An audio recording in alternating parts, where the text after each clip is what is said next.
Hi everyone, it's Tony, And this is Pam. and welcome to Back to Basics Weight Loss Surgery channel. This week's topic is stalls and plateaus. How do you deal with them? I'm gonna go first because Yeah, because you're afraid that I'm gonna take everything you have to say, right? Meanie? No, Don't be mean to me. nobody's being mean. Okay. Anyway, I'm going first. she's going first. Stalls and plateaus. We've all had them. You're going to have them. No one breezes through this journey without having them. So, what's a stall and a plateau? That means when you stop consistently losing weight for more than 2 weeks or 3 weeks.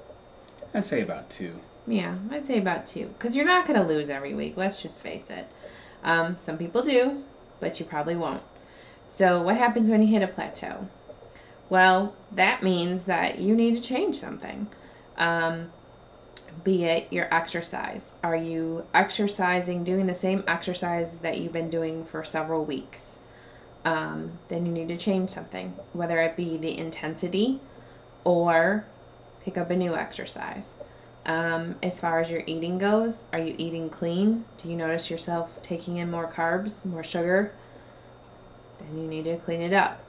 Did you stop food journaling? Did you stop drinking your water? Those are all the things that you have to evaluate.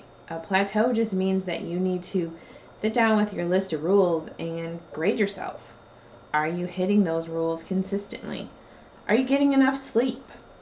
Sleep plays a big role in our weight loss. A lot of people like to think that it doesn't, but it does. Sleep tends to play with our hormones and the hormones that make us hungry and crave carbs and sugar. So if you're not getting enough, it might not necessarily be your weight loss surgery that's making you crave those things, but your hormones. So those are all things that you need to evaluate, and you have to evaluate those things every couple months because plateaus and stalls are going to happen, and we've all had to deal with it, and we've all had to make adjustments and go from there.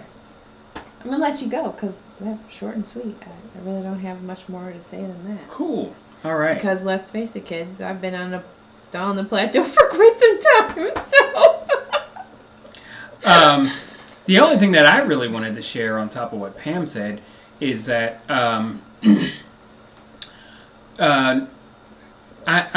always surprised that people still don't know about this because a lot of times I've read about it and my surgeon's office certainly told me about it, but I guess some people just don't hear about it. But around the 5th to 8th week after your surgery, you're going to have a stall. It's almost, I wouldn't say guaranteed, but your body's still healing. Yeah, it's highly likely that your body's been through a trauma. That you'll go through a 2 to 3 week stall somewhere around 5 to 7 weeks after your surgery. In Back to Basics or Sassy Sleevers or on the OH boards, I see it all the time. I'm 6 weeks out and my weight loss just stopped. I'm so pissed off. I can't believe that I went through all this and it's not working. And for some reason, these people don't know about this. So if you don't know, now you know. Because we told you. Because we told you. I'm not a surgeon, but I mean... No, he's not. But, believe me. I wish you made a servant's paycheck. Yeah, I know. But almost everybody goes through that. I mean, there are exceptions to every rule, but don't be surprised if it happens to you. And more importantly, don't freak out. But like Pam said, usually when I had to break a stall, it was I had to change something up, either, and it can be more or less or anything. I actually broke a stall once by eating more, believe it or not. So I mean, that's another thing. If you're exercising consistently and at a pretty good intensity, there's going to come a time where your 800 to 1,000 calories is not going to cut it, because your resting, what is it? Your Metabolic BMR. Your BMR, you've raised it, basically, and your body needs more calories in order to function properly, and your body will hang on to that weight and let you know that, you put it in that flight or fight mode, and it's just not going to let that stuff go. So sometimes you need to stagger your calories, you need to raise your calories, it's a chance to reset. Yeah. Basically. Yeah. But again, we always encourage you to work with your surgeon's office, work with your nutritionist. They should be giving you similar advice on, how to break your stall. Because they, along with you, know your particular situations and particular habits or what their recommendations have been in the past. So we are not your surgeons. We are not in the medical field. This is our opinion and only our opinion. Right. So, but we gave you our opinion. Yeah. And I think we're going to keep it short this week. So. We are. I know you're all shocked. You're like, what? Yeah, they don't have anything to say? Yeah, no 19-minute video. No. Mm-mm. No. Short and sweet.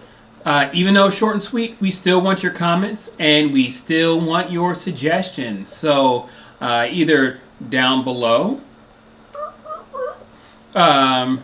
or on Back to Basics on Facebook, please let us know. Let us know topics that you want us to talk about. Let us know what's important to you, because we're here to help you guys, and that's really what it's all about. So we're not doing you any justice if we're not talking about things that you want us to talk relevant. About. Yeah. So let us know what's important to you. Since our video's a day late, I hope you guys checked out Robin, Texas Mom. She filled in for Janine today, and we send out our love to Janine and all our friends on the East Coast that are recovering from Hurricane Sandy. And tomorrow, you can check out Jen Lee, who will be Jen Lee's Journey. We'll be filling in for Jen tomorrow, so give her a check out. And that's all we got to say, kids. All right. Good night. Have a good one. Have a great week. Talk to you soon.